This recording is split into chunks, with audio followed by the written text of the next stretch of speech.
नमस्कार, मी करणसिंह पवार. आपण पाहता एलएस मराठी. बुलेटिनच्या सुरुवातीला घेऊयात वेगवान बातम्यांचा आढावा. उत्तर भारतातील थंड वाऱ्यामुळे महाराष्ट्रातील किमान तापमानात घसरण कायम असून नवीन वर्षाचं स्वागत थंडीच्या कडाक्याने होणार आहे. शुक्रवारी मुंबईचं किमान तापमान 16 अंश सेल्सिअस नोंदवण्यात आलं, तर अनेक शहराचं तापमान 10 ते 12 अंशापर्यंत घसरलंय. उत्तराखंड किंवा हिमाचलच्या खालील भागात बर्फवृष्टी होण्याची शक्यता आहे. याचा परिणाम म्हणून वर्षाच्या शेवटी आणि सुरुवातीला गारठा वाढेल. पश्चिम रेल्वेवरील वांद्रे टर्मिनस बोरीवली दरम्यान 6व्या मार्गिकेचं काम अंतिम टप्प्यात आहे. कांदिवली बोरीवली दरम्यान पायाभूत कामे हाती घेण्यात आली आहेत. यासाठी 20 डिसेंबर पासून पुढील 30 दिवस वाहतूक ब्लॉक घेण्यात आलाय.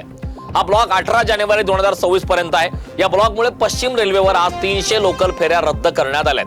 यामध्ये अपडाऊन, जलद, धीम्या लोकल सेवांचा समावेश असेल, तर बोरीवली पर्यंत धावणाऱ्या 14 लोकल फेऱ्या गोरेगाव पर्यंत चालवल्या जातील. वाढती प्रवासी संख्या तसेच त्या क्षेत्राची होणारी वाढ या गोष्टींशी जुळून घेण्याकरता 2030 पर्यंत देशातील मुंबई, पुणे, दिल्ली, चेन्नई, हैदराबाद, बेंगळुरू, पटना, मथुरा, आग्रा, लुधियाना असं 48 प्रमुख शहरांमध्ये नवीन रेल्वे गाड्या सुरू करण्याची क्षमता दुप्पट करणं आवश्यक असल्याचं रेल्वे मंत्रालयानं शुक्रवारी स्पष्ट केलं.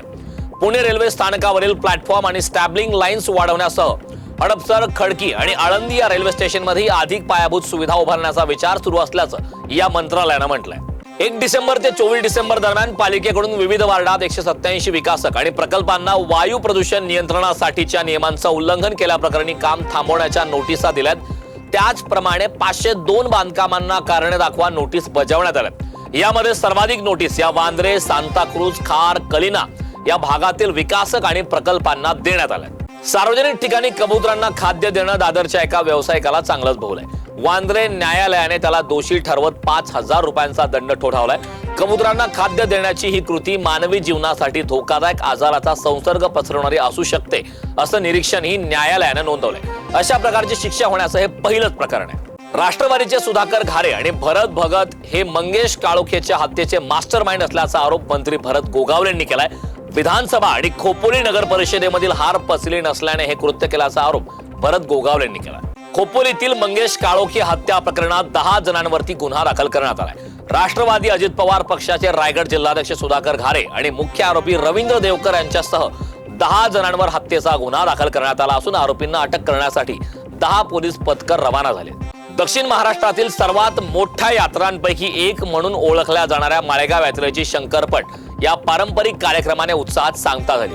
या शंकरपट स्पर्धेमध्ये जवळपास 100हून अधिक स्पर्धकांनी सहभाग नोंदवला होता. या स्पर्धेचं उद्घाटन लोहा कंधार विधानसभा मतदारसंघाचे युवा नेते प्रवीण पाटील चिखलीकर यांच्या हस्ते पार पडले. परभणीच्या समत आगाराची बस संभाजीनगरकडे जात असताना उड्डाणपुलावर बसच्या स्टार्टरमध्ये तांत्रिक बिघाड झाल्याने स्टार्टरमधून धूर निघत असल्यानं लोकांच्या लक्षात आलं.